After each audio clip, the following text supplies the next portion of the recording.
दिल किसको सुनाए, आपके हाथे हुए हाल दिल किसको सुनाए, आपके हाथे हुए क्यों किसी के दर पे जाए, आपके हाथे हुए।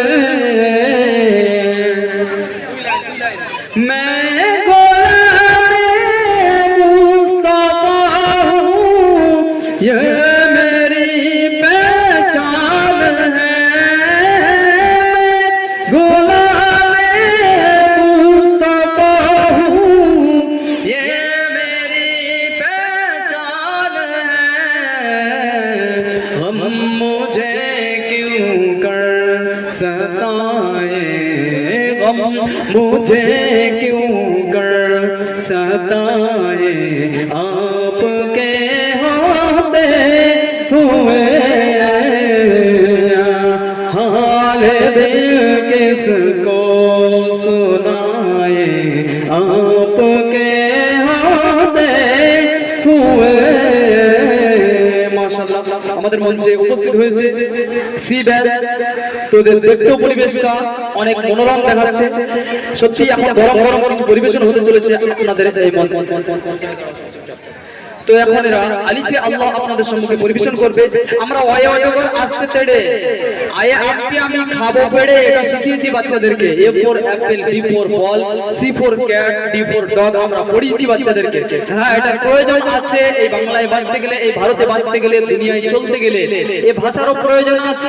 বিশেষভাবে বাঙালিদের জন্য মাতৃভাষা বাংলা জানারও প্রয়োজন আছে। কিন্তু মুসলমান হওয়ার ক্ষেত্রে নৈতিক যে কর্তব্য ছিল আরবি শেখা, আল্লাহ আল্লাহ রাসূলের কথা শেখা, হাদিস শেখা, কোরআনের বার্তা শেখা। যেহেতু আমরা মুসলমান হয়ে জন্মেছি, আল্লাহ কি মেসেজ দিয়েছে আমাদেরকে সে বিষয়গুলো আমাদেরকে জানতে হবে। তাই এই আরবি ভাষা আমাদেরকে শিখতে হবে। আজ এই প্রোগ্রামের মাধ্যমে আমরা বুঝতে পারবো আরবি ভাষার সাথে এদের কত অন্তরঙ্গ আছে, কত আন্তরিকতা ও ভালোবাসা রয়েছে এই বাচ্চাদের। সকলে একসাথে সালাম দাও।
ছিলেন আমার নবী, এতিম আমিও, এতিম ছিলেন আমার নবী, এতিম আমিও।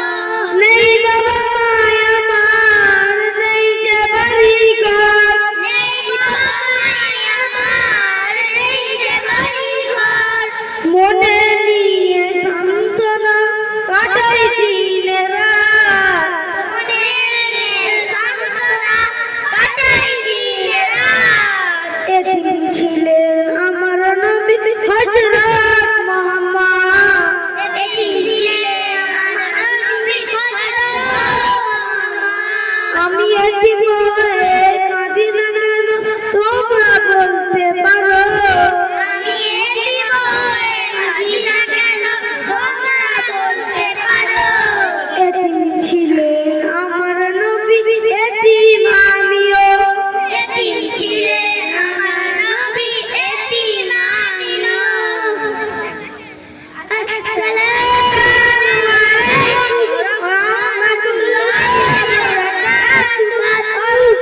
ওয়ালাইকুম আসসালাম ওয়া রাহমাতুল্লাহি ওয়া বারাকাতুহু। মাশাআল্লাহ, খুবই সুন্দরভাবে এরা এদের ছোট্ট জবানে এই ছোট্ট বয়সে আপনাদের সম্মুখে একটা সুন্দর উপস্থাপনা উপহার দিল এই ছোট ছোট বাচ্চারা। আল্লাহ পাক রব্বুল আলামিন এদের মা বাবাকে কবুল করুক, তাদের সাথে সাথে সকল গ্রামবাসীকে কবুল করে নিক।